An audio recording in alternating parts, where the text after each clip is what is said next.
hanya nama-Mu yang semakin ditinggikan dalam kehidupan kami, keluarga kami, dan persekutuan gereja yang Engkau berkati. Dalam nama Tuhan Yesus kami berdoa dan mengucap syukur pada Bapa di surga. Amin. Jemaat, kita membaca secara berbalasan Mazmur 51 ayat pertama sampai dengan ayatnya yang ke-11. Orang yang duduk dalam lindungan yang Maha Tinggi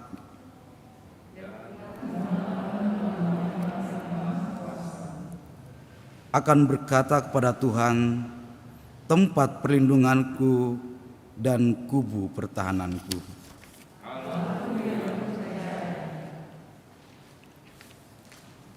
Dari penyakit sampar yang busuk. Maaf.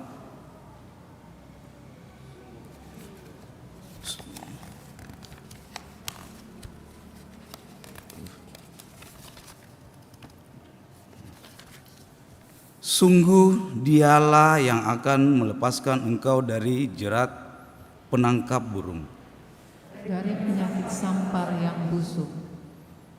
Dengan kepaknya Ia akan melindungi engkau. Di bawah sayapnya engkau akan berlindung. Kesetiaannya ialah perisai dan pagar tembok. Engkau tak usah takut terhadap kedahsyatan malam, Terhadap panah yang terbang di waktu siang. terhadap penyakit sampar yang berjalan di dalam gelap, Terhadap penyakit menular yang mengamuk di waktu petang. walau 1000 orang rebah di sisimu, Dan 10.000 di sebelah kananmu, tetapi itu tidak akan menimpamu. engkau hanya menontonnya dengan matamu sendiri. Dan melihat pembalasan terhadap orang-orang fasik. Sebab Tuhan ialah tempat perlindunganmu, Yang Maha Tinggi telah kau buat tempat perteduhanmu. malapetaka tidak akan menimpa kamu, Dan tulah tidak akan mendekat kepada kemahmu. sebab malaikat-malaikatnya akan diperintahkannya kepadamu. Untuk menjaga engkau di segala jalanmu. Jemaat dipersilakan duduk kembali. Sebelum kita masuk dalam pemberitaan firman, kita menyanyi dari Kidung Jemaat 58 bait yang pertama dan ketiga, Maha Kasih yang Ilahi.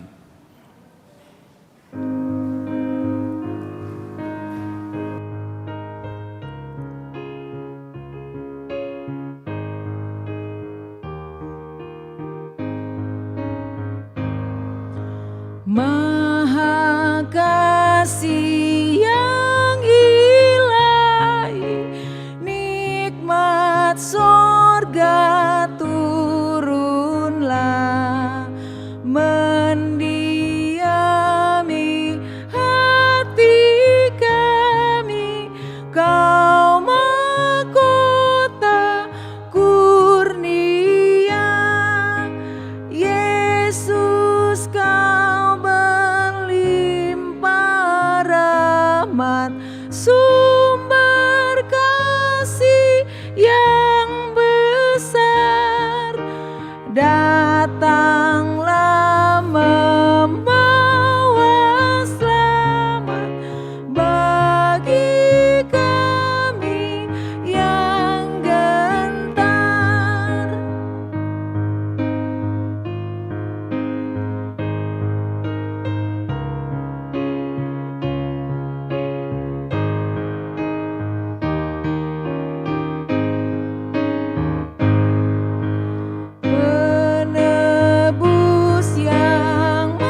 Saudara yang dikasihi dan diberkati Tuhan, mari kita berdoa mohon bimbingan Roh Kudus dalam pemberitaan firman malam ini.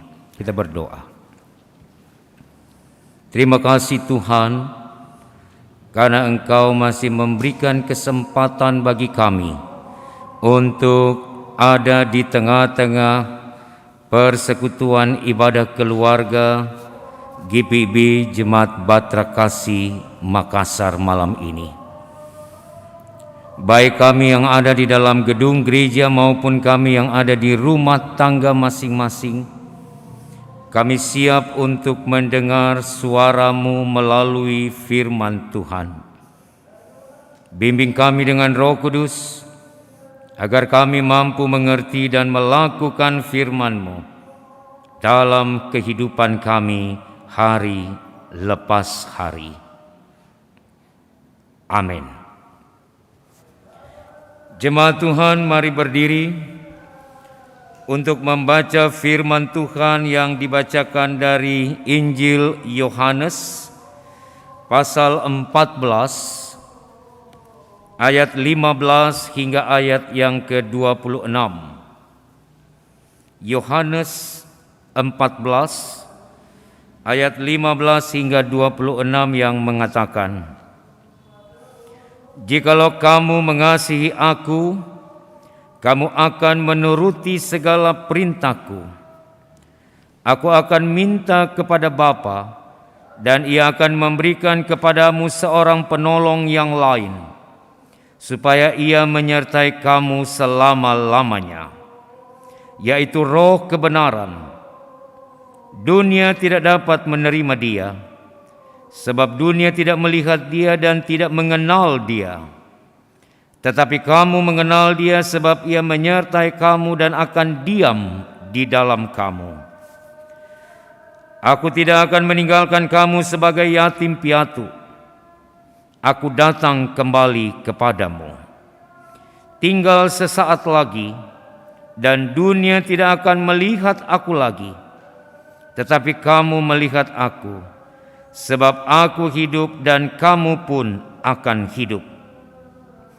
Pada waktu itulah kamu akan tahu bahwa aku di dalam Bapa-Ku dan kamu di dalam aku dan aku di dalam kamu. Barang siapa memegang perintahku dan melakukannya, dialah yang mengasihi aku. Dan barang siapa mengasihi aku, ia akan dikasihi oleh Bapa-Ku dan aku pun akan mengasihi dia dan akan menyatakan diriku kepadanya." Yudas yang bukan Iskariot berkata kepadanya, "Tuhan, apakah sebabnya maka Engkau hendak menyatakan dirimu kepada kami dan bukan kepada dunia?"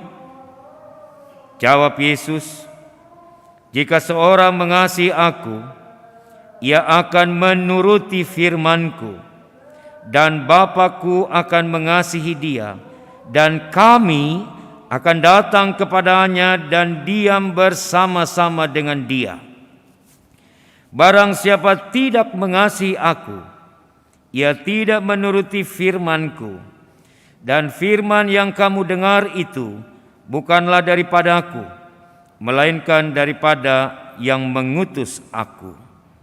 Semuanya itu kukatakan kepadamu selagi aku berada bersama-sama dengan kamu. Tetapi penghibur, yaitu Roh Kudus yang akan diutus oleh Bapa dalam namaku, dialah yang akan mengajarkan segala sesuatu kepadamu dan akan mengingatkan kamu akan semua yang telah kukatakan kepadamu." Demikianlah pembacaan firman Tuhan malam ini. Terpujilah Kristus. Haleluya.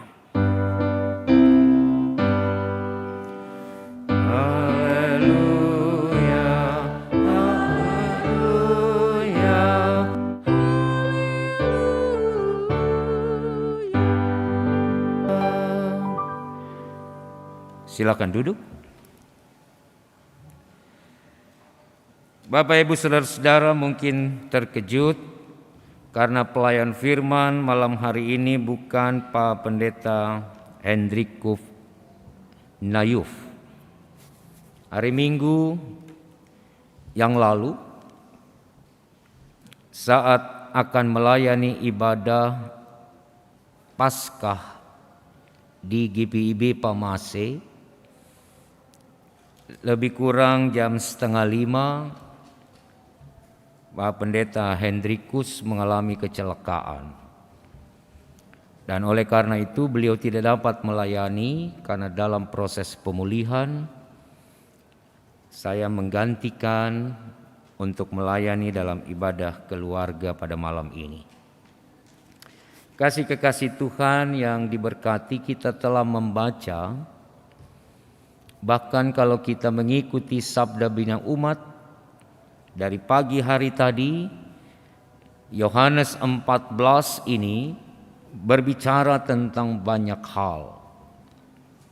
Ada perdebatan di antara para teolog, apakah perikop dialog Yesus dan murid-muridnya ini terjadi sebelum kematian atau setelah kematian. Tapi bagi saya itu tidak penting. Bisa saja bacaan pada malam ini dari Injil Yohanes 14 adalah sisipan untuk menjelaskan dan menegaskan tentang jati diri Allah di dalam ketritunggalannya. Dan itu terjadi sebelum Yesus naik ke atas salib, mati dan bangkit.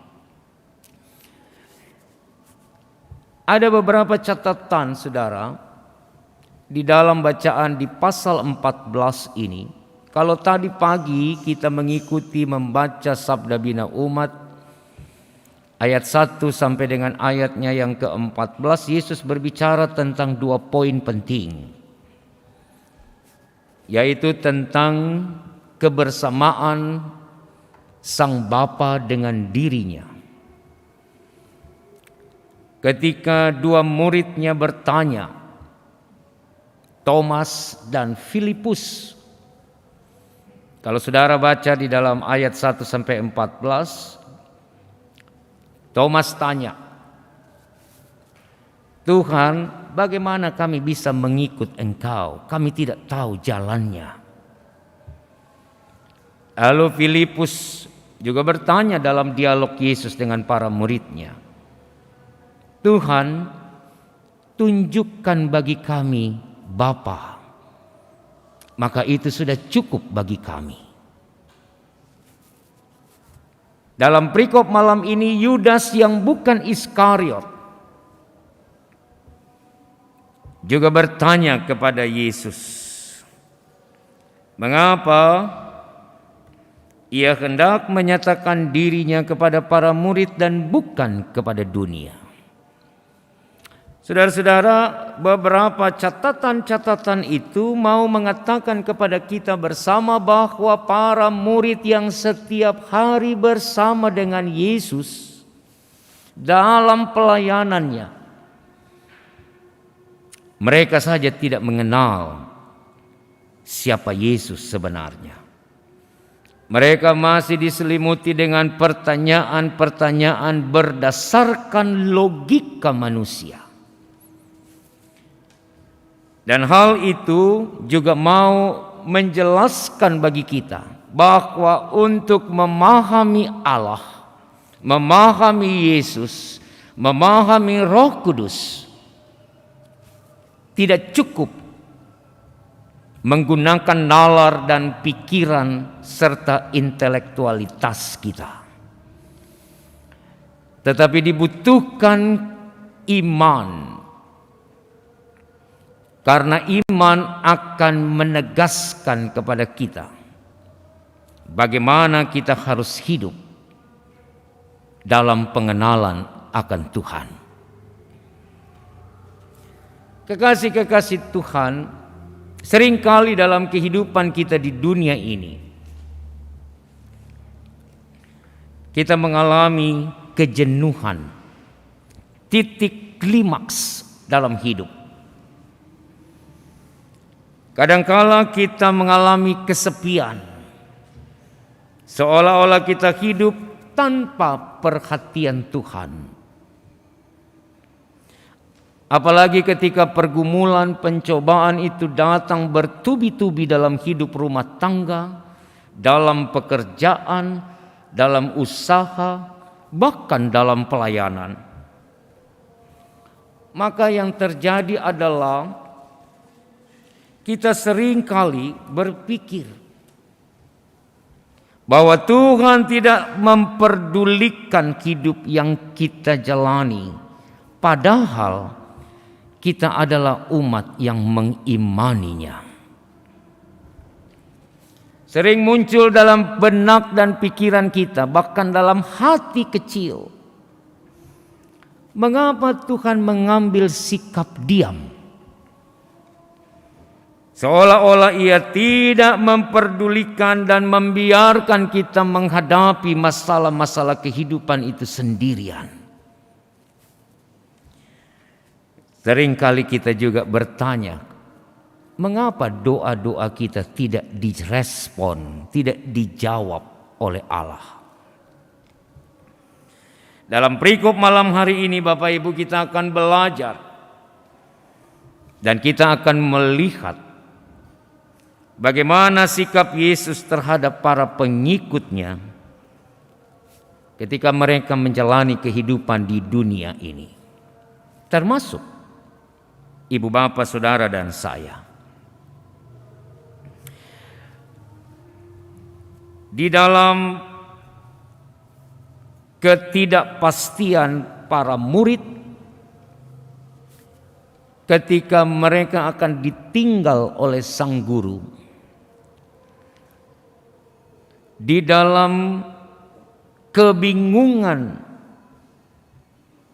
dan ketidakpahaman mereka tentang konsep Trinitas atau Tritunggal Allah, maka dalam perikop ini narator Injil Yohanes menjelaskan yang pertama, bahwa di dalam kehidupan orang-orang percaya, para pengikut Kristus, murid-murid Yesus, mereka harus mengerti dan paham benar tentang konsep Tritunggal Allah itu.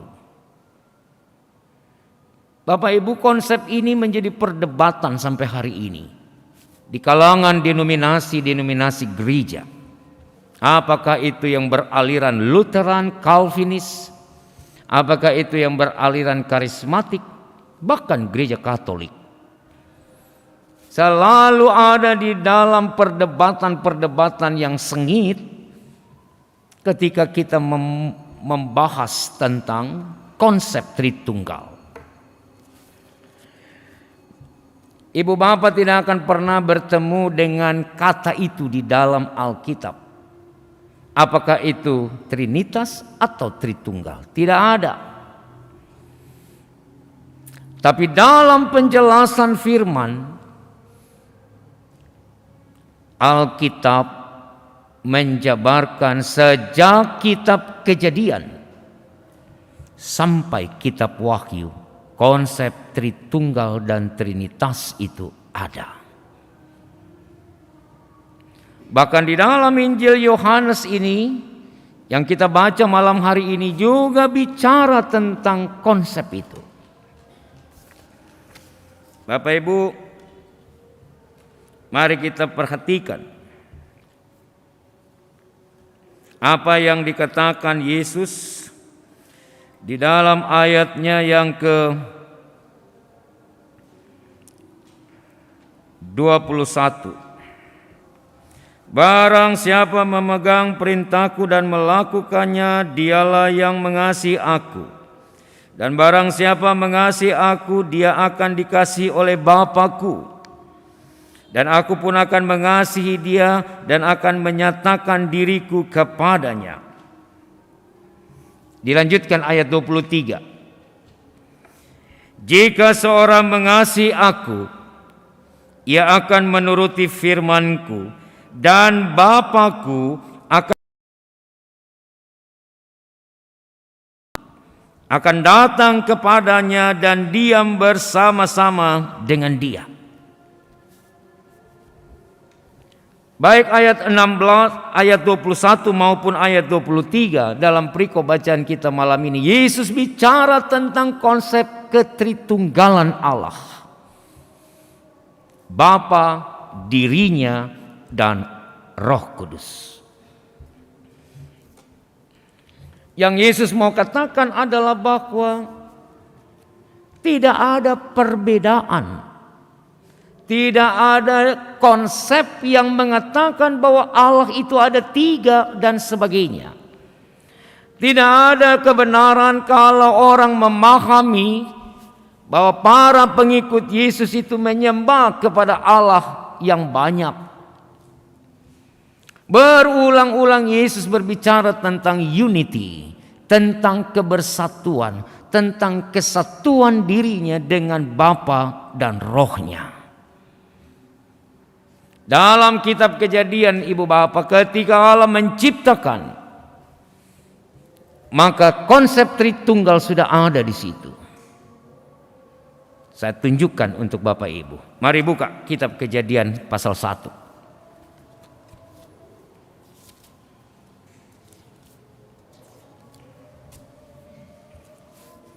Kita lihat ayat 2 dari Kejadian pasal 1. Bumi belum berbentuk dan kosong. Gelap gulita menutupi samudra raya. Dan Roh Allah, perhatikan ya, Roh Allah melayang-layang di atas permukaan air. Ada berapa konsep sudah muncul di situ? Allah di ayat 1 bilang, pada mulanya Allah menciptakan langit dan bumi. Ada Allah. Ya. Lalu ayat 2 bilang, bumi masih belum berbentuk, gelap gulita menutupi samudra, dan ada Roh Allah melayang-layang di atas permukaan air. Sudah 2. Ada Roh dan ada Allah. Lihat ayat 3. Berfirmanlah Allah, jadilah terang, lalu terang itu jadi. Siapa yang berfirman? Mari bandingkan dia di dalam Injil Yohanes pasal yang pertama. Yohanes pasal yang pertama, saudara. Supaya kita juga menjadi jelas konsep Trinitas Tuhan ini. Sejak awal ia sudah ada. Injil Yohanes pasal yang pertama, ayat pertama. Pada mulanya, lihat ya, pada mulanya berarti dia mengarah kemana? Kitab Kejadian. Dunia diciptakan, dunia dibangun. Pada mulanya adalah firman. Firman itu bersama-sama dengan Allah, dan firman itu adalah Allah. Ayat 14 dari pasal 1 ini. Firman itu telah menjadi manusia dan diam di antara kita, dan kita telah melihat kemuliaannya, yaitu kemuliaan yang diberikan kepadanya sebagai anak tunggal Bapa, penuh kasih karunia dan kebenaran. Jadi waktu Allah mencipta, Bapak Ibu, ada rohnya yang melayang-layang, dan ada firman, ada perkataan Allah. Waktu Allah bilang, jadilah terang, jadilah gelap, jadilah matahari, bulan, bintang, jadilah, itu firman. Dan firman itu Yohanes bilang, sejak mulanya dia adalah Allah. Dan firman itu sudah menjadi manusia di dalam diri Yesus Kristus. Nah, dalam bacaan kita juga dikatakan di dalam ayatnya yang ke-23 tadi, kami akan datang Jika kamu mengasihi aku dan menuruti firman-Ku, dan Bapa-Ku akan mengasihi dia, dan kepadanya kami akan diam bersama-sama. Saudara-saudaraku yang dikasihi, karena itulah banyak sekali orang Kristen di dalam pemahaman imannya itu masih mengambang terhadap kredibilitas Allah yang ia imani. Orang berpikir begini, simple, sangat sederhana. Saya sudah percaya kepada Kristus, maka saya sudah diselamatkan di dalam imanku, itu sudah cukup. Padahal Yesus bilang kepada murid-muridnya bahwa kalau kamu mengasihi aku, kamu harus menuruti perintah dan firman-Ku. Yang Yesus mau bilang adalah bahwa mengasihi itu bukan sesuatu yang sentimental dalam hati dan pikiran manusia. Tapi mengasihi itu adalah melakukan, bertindak. Dia bukan sesuatu yang statis, tapi dinamis. Mengasihi Allah itu bukan hanya diam dan menerima anugerah serta berkat. Tapi ketika kita mengatakan bahwa kita mengasihi, maka yang harus terjadi adalah seluruh pola kasih itu tergambar dalam sikap, perilaku, dan jati diri kita. Karena itu mudah untuk melihat dan mengkategorikan apakah seseorang mengasihi Allah atau tidak. Perhatikan dalam perilaku hidupnya. Kalau hidupnya tidak dibangun dalam rasa takut akan Tuhan, jangan bilang bahwa orang itu mengasihi Tuhan. Tapi kalau hidup seseorang itu dijalankan dalam tuntunan firman, maka sebejat apapun orang itu, ketika hidupnya dibangun di dalam firman, dalam kebenaran, dalam kejujuran, maka orang ini mengasihi Allah. Kekasih-kekasih Tuhan yang diberkati, Yesus mau bilang bahwa dia datang ke dunia bukan dia mau pamer. Dia sedang tidak menunjukkan kalau dia hebat.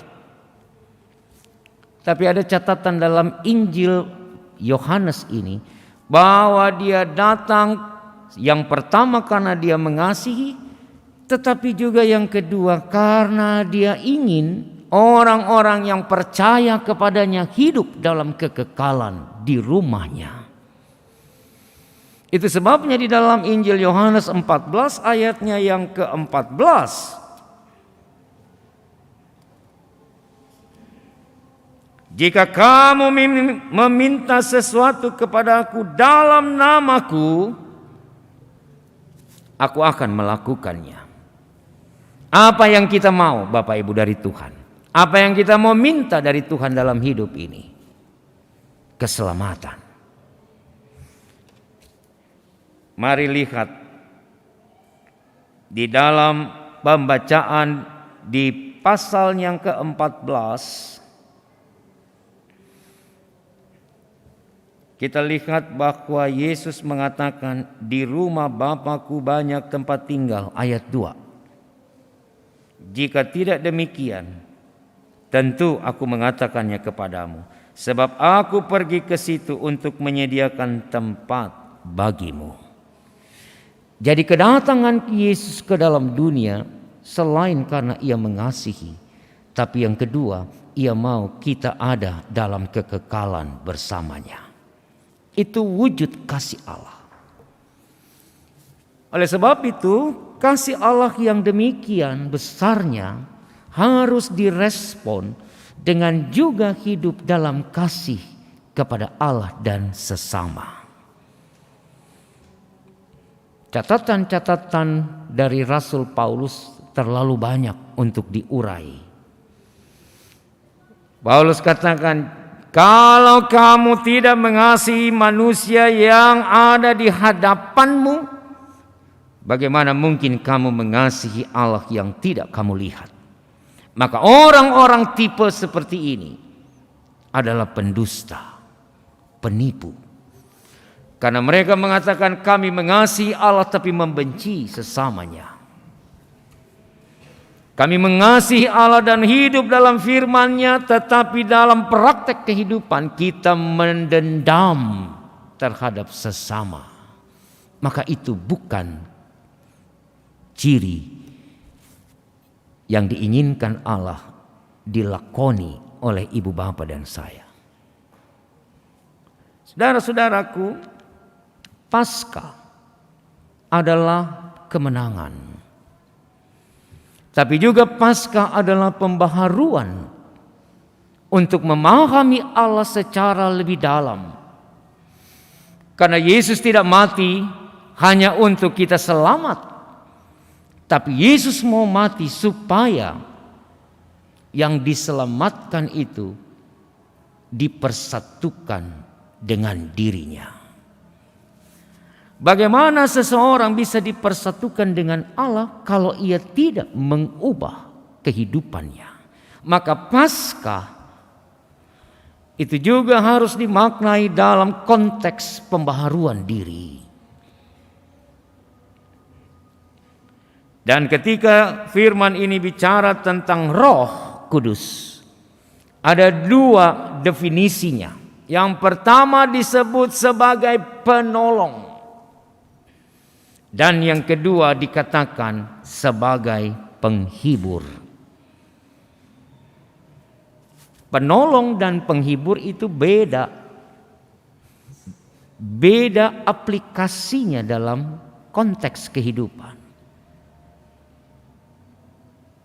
Ketika kehidupan kita dibangun di dalam berbagai tantangan, kita butuh orang yang dapat menolong kita. Maka Yesus bilang, aku hadirkan Rohku. Dialah yang akan menolongmu. Untuk apa? Untuk tetap setia. Untuk tetap bertahan.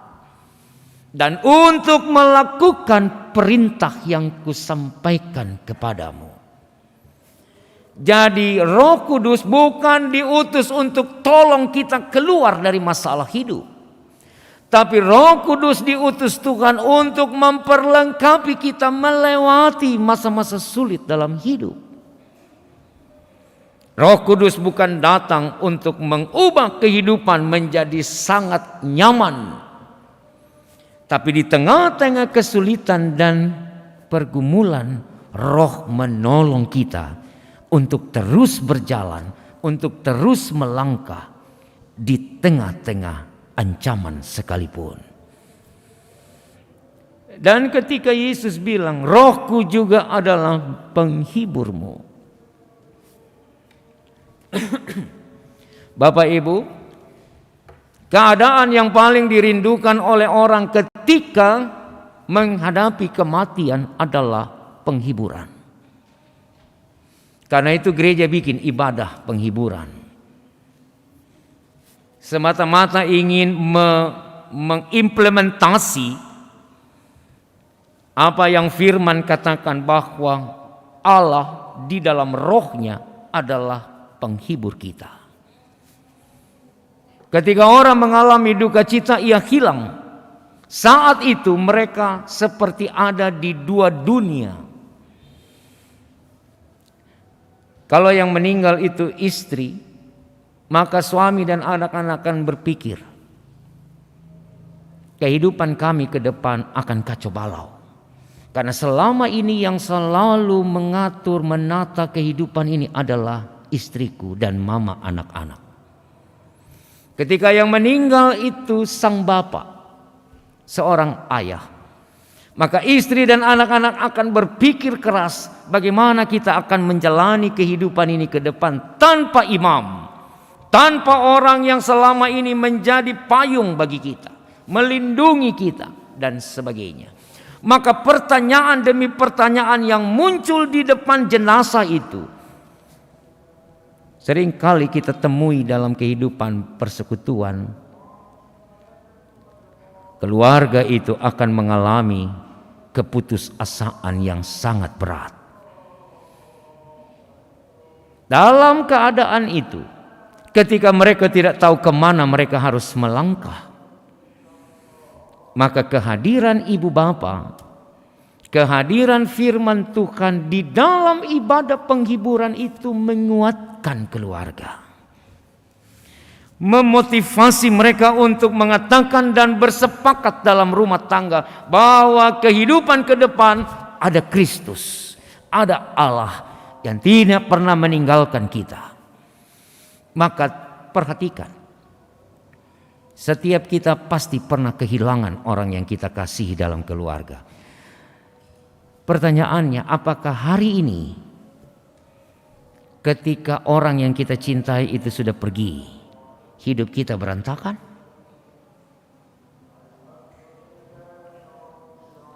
Beberapa survei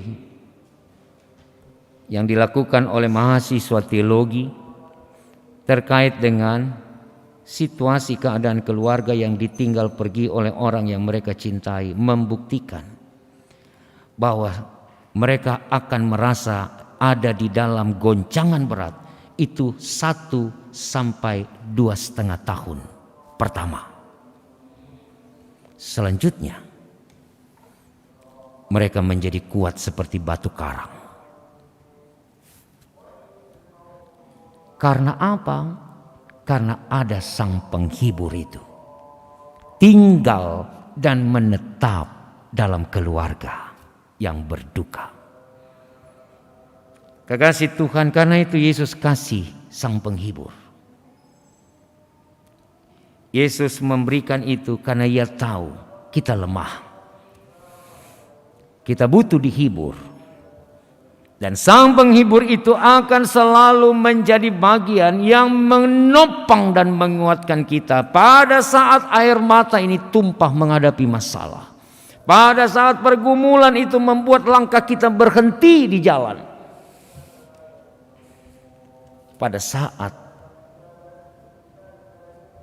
masa depan itu sepertinya suram, maka kehadiran sang penghibur, Dia akan menyatakan dan menunjukkan kepada kita kemana kita harus melangkah maju.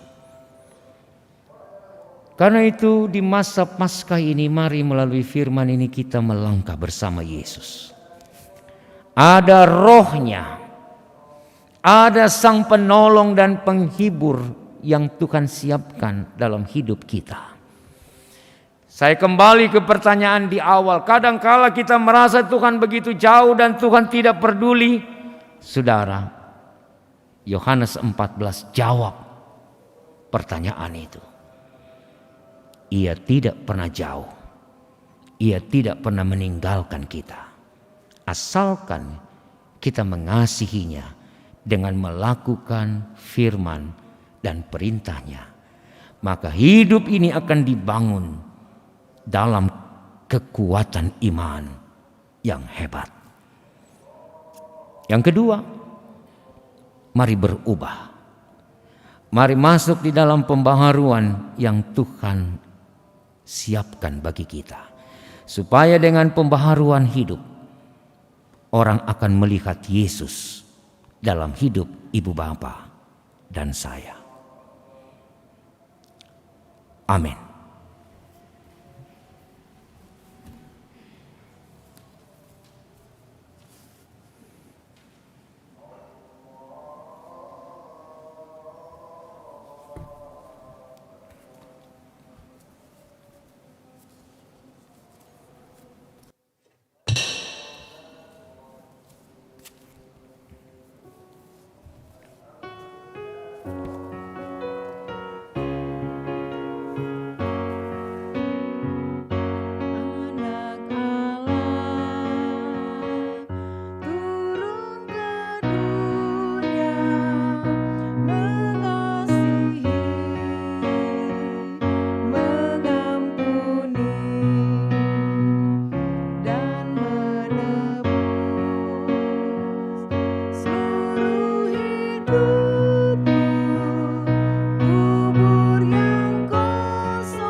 kita berdoa. Tuhan, meteraikanlah firman-Mu dalam hati dan pikiran kami, agar sebagai umat kami benar-benar mengasihi Tuhan dengan melakukan firman dan perintah-Mu, serta mengasihi sesama dalam kekudusan, ketulusan, dan kebenaran. Kami juga belajar untuk selalu dipersatukan dengan Tuhan. Dan biarlah hidup kami akan terus kami bangun dalam kesetiaan kepadamu. Kami berdoa Tuhan untuk gereja ini, majelis jemaat, para diakon dan penatua, serta para pendeta yang melayani. Tuhan beri hikmat, Tuhan memperlengkapi kami setiap waktu untuk dapat menjadi teladan bagi umat yang kami layani. Unit-unit misioner yang menopang penata layanan ini, biarlah Tuhan juga memberkati di dalam kebersamaan, mewujud nyatakan program-program kerja dalam perjalanan pelayanan, persekutuan, dan kesaksian kami.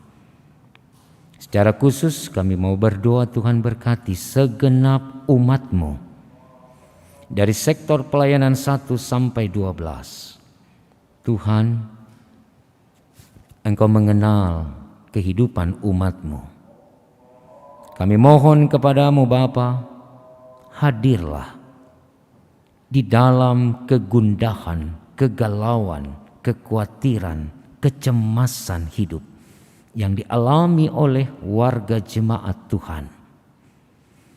Engkau akan menjadi penolong dan penghibur bagi mereka yang sakit. Kiranya Tuhan menjamah dan memulihkan yang ada di dalam kekhawatiran akan masa depan. Biarlah Engkau mendampingi perjalanan mereka sehingga mereka tidak merasa sendiri dalam hidup. Yang bersukacita Tuhan sempurnakan sukacitanya. Dan biarlah Tuhan seluruh kehidupan umat-Mu akan dijalani bersama-sama dengan Tuhan yang memberikan masa depan dan janji untuk hidup dalam kekekalan bersama-Mu. Kami berdoa Tuhan memberkati seluruh kegiatan-kegiatan penata layanan kami ke depan. Ada banyak hal yang akan dikerjakan, ada banyak hal yang akan dilakukan, digumuli bersama. Kami mohon Roh-Mu hadir menjadi bagian di dalam gereja ini untuk selalu memutuskan hal-hal yang tepat dalam berbagai kebijakan-kebijakan gerejawi kami. Bapa di surga, kami berdoa Tuhan memberkati seluruh jemaat-jemaat GPIB yang ada di Regio 2 maupun yang ada di Mupel Sulsel Bara. Tuhan memberkati dalam penata layanan 16 jemaat-Mu yang ada di Mupel ini. BP Mupel kami berdoa Tuhan berikan hikmat senantiasa untuk dapat terus mengayomi, mengikat cinta kasih kebersamaan di Mupel ini. Kami berdoa untuk pemerintah, Tuhan memberkati mulai dari Bapak Presiden, Wakil Presiden, para menteri, demikian juga dengan pemerintah daerah, baik provinsi, kota madya, kabupaten, kecamatan, dan seterusnya. Tuhan beri mereka hikmat, beri mereka hati yang bersih untuk memimpin negeri ini dalam takut akan Tuhan. Kami berdoa ketika pandemi belum berakhir, ada banyak pergumulan yang hadir di negeri dan bangsa ini. Biarlah Tuhan berikan kerendahan hati para pemimpin kami untuk dapat membawa seluruh masyarakat bersama-sama berjalan menghadapi pandemi dan hidup di dalam keadaan yang lebih baik dari hari ke hari. Tuhan, seluruh kehidupan persekutuan kami ke depan, kami menyerahkan dan mempertaruhkan ke dalam tangan kasih Tuhan. Biarlah terjadi dalam kehendak Bapa Sorgawi. Presbiter sektor pelayanan 2 yang melayani, pianis dan pemandu lagu, tim multimedia, operator sound system, tim AKB, dan semua kami yang hadir dalam ibadah luring di gedung gereja ini, maupun umat-Mu yang mengikuti peribadahan dari rumah. Tuhan berkati kami semua, agar momentum Paskah, kemenangan Kristus yang menyelamatkan kami, itu juga menjadi motivasi yang besar untuk kami bangkit dari keterpurukan hidup kami dan iman kami, dan terus melangkah bersama Tuhan yang menguatkan, menghibur, dan menolong kami. Terima kasih Bapa untuk persekutuan ibadah malam ini. Engkau berkati firman-Mu. Dalam nama Kristus, Tuhan dan Juru Selamat, yang sudah mengajar kami berdoa, kami naikkan doa malam ini. Bapa kami dalam sorga, dikuduskanlah nama-Mu. Datanglah kerajaan-Mu, jadilah kehendak-Mu di bumi seperti di sorga. Berilah kami pada hari ini makanan kami yang secukupnya, dan ampunilah kiranya akan kesalahan kami, seperti kami juga mengampuni orang yang bersalah kepada kami. Janganlah membawa kami dalam pencobaan, lepaskanlah kami daripada yang jahat.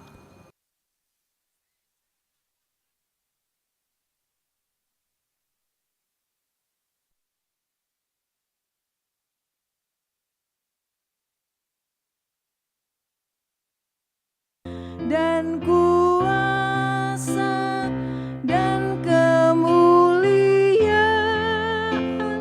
sampai selama-lamanya. Amin.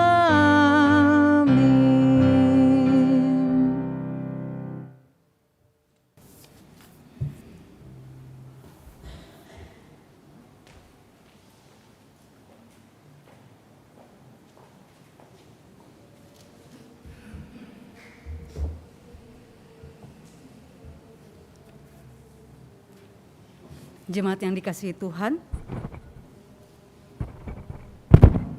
jemaat yang dikasihi Tuhan, marilah kita memberikan persembahan sebagai rasa syukur kepada Tuhan yang telah memelihara dan mencukupkan segala hal dalam hidup kita. Dengan mengingat pesan Alkitab yang terdapat dalam Mazmur 86 ayat 12 yang mengatakan, "Aku hendak bersyukur kepadamu ya Tuhan Allahku dengan segenap hatiku dan memuliakan nama-Mu untuk selama-lamanya." Tuhan memberkati saudara dan persembahan saudara. Menyanyi bersama Gita Bakti 86, baitnya yang pertama sebelum pundi persembahan dijalankan, dan baitnya yang keempat setelah pundi persembahan dikumpul.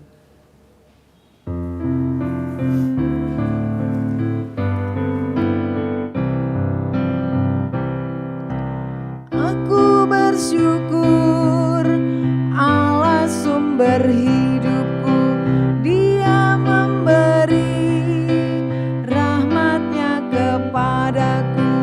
Puji dan syukur ku naikkan kepada-Nya yang maha kudus.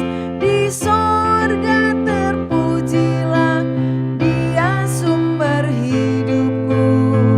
Baginya syukur dan pujian selamanya.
baitnya yang keempat.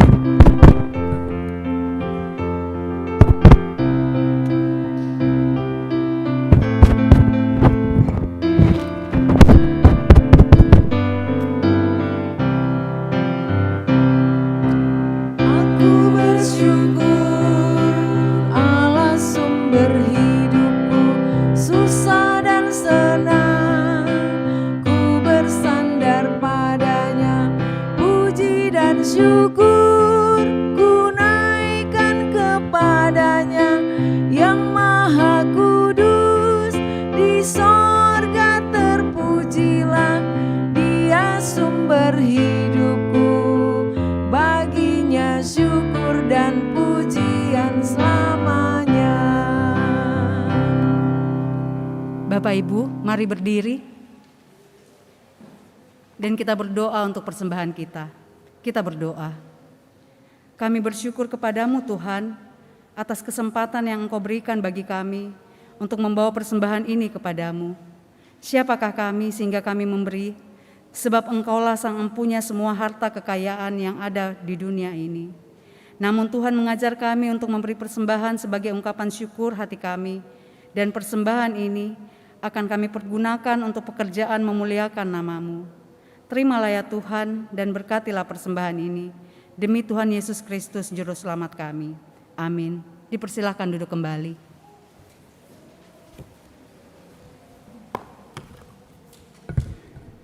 Mohon perhatiannya untuk warta jemaat Rabu 20 April 2022 yang mengingatkan akan panggilan, pengutusan, dan pelayanan gereja untuk sepekan mendatang. Yang pertama, bidang teologi. Majelis Jemaat GPIB Jemaat Batra Kasih mengucapkan terima kasih kepada pelayan firman, Pendeta Charles J. Manuputi, pelayan liturgi, diaken dan penatua GPIB Jemaat Batra Kasih di sektor pelayanan 2, pemandu lagu Ibu Mariana Sahal, organis Saudari Andrea Leo, operator LCD Saudara Dems Lahalo, operator sound system Saudara Fier Wagei, pengawas protokol kesehatan Satuan Tugas Taktis Adaptasi Kebiasaan Baru atau Satgas AKB. Atas pelayanannya pada hari ini dan jam ini Tuhan Yesus memberkati. Dan jumlah jemaat yang hadir sebanyak 46 orang, terdiri dari laki-laki 20 orang, perempuan 26 orang. Ibadah sektor pelayanan, hari dan tanggal Rabu 27 April 2022, waktu pukul 19.00 sampai selesai. Pelayan firman Pendeta Inyoman Murah, pelayan liturgi, diaken dan penatua sektor pelayanan 3, organis Saudari Malva Lagombi, pemandu lagu Ibu Diana Ambanaga. Mohon perhatian dan kehadiran jemaat secara daring maupun luring pada ibadah tersebut. Pelayanan kategorial, ibadah Pelkat GP. Ibadah Pelkat GP GPIB Jemaat Batra Kasih akan dilaksanakan pada hari dan tanggal Kamis 21 April 2022, waktu pukul 19.30 sampai selesai. Pelayan firman Pendeta Bartolomeus Padatu, pemandu lagu Pelkat GP, organis Pelkat GP. Untuk itu dimohon kehadiran anggota Pelkat GP secara daring maupun luring pada ibadah tersebut. Kelas upgrading Pelkat GP. Waktu pelaksanaan hari dan tanggal Jumat 22 April 2022, waktu pukul 19.00 sampai selesai. Tempat gedung gereja GPIB Batra Kasih. Pemateri yang pertama Jeff Seven Yahya dan yang kedua Renold Chaniago. Yang ketiga, ibadah Pelkat PKLU. Ibadah Pelkat PKLU GPIB Jemaat Batra Kasih akan dilaksanakan pada hari dan tanggal Kamis 28 April 2022, waktu pukul 9 pagi sampai selesai. Pelayan firman Pendeta Charles J. Manuputi, pemandu lagu Ibu Mariana Sahal, organis Bapak Eki Rumbu. Untuk itu dimohon kehadiran anggota Pelkat PKLU secara daring maupun luring pada ibadah tersebut. Majelis Jemaat GPIB Batra Kasih Makassar menyampaikan terima kasih atas setiap bentuk bantuan yang diberikan Bapak, Ibu, Saudara-saudari untuk menunjang kegiatan pelayanan di jemaat. Tuhan Yesus memberkati. Terima kasih.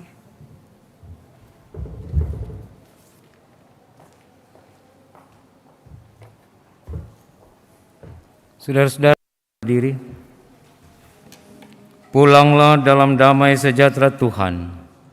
Lakukanlah firman Tuhan yang sudah kita dengar yaitu hidup dalam kasih dan kehendaknya agar nama Tuhan dimuliakan.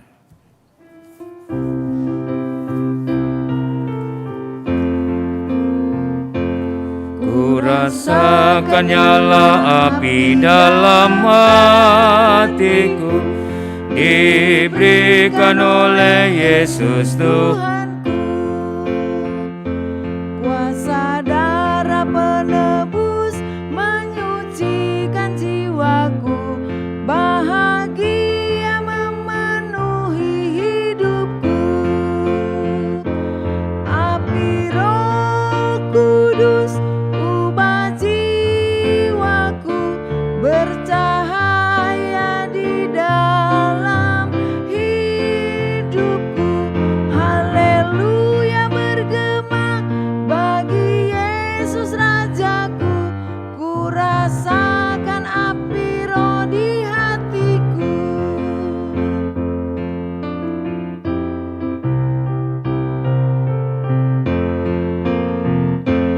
Ku rasakan nyala api dalam hatiku, ku selamat oleh kuasa Tuhanku. Nyala kasih yang besar, kuasa iblis pun enyah. Aku selamat oleh kuasa Tuhanku. Api Roh Kudus ubah jiwaku, bercahaya di dalam hidupku. Haleluya bergema bagi Yesus Rajaku, ku rasakan api Roh di hatiku. Arahkanlah hati dan pikiranmu kepada Tuhan, serta terimalah berkat-Nya. Semoga Allah sumber pengharapan memenuhi kamu dengan segala sukacita dan damai sejahtera dalam imanmu, supaya oleh kekuatan Roh Kudus kamu berlimpah-limpah dalam pengharapan, kini, selalu, dan sepanjang masa.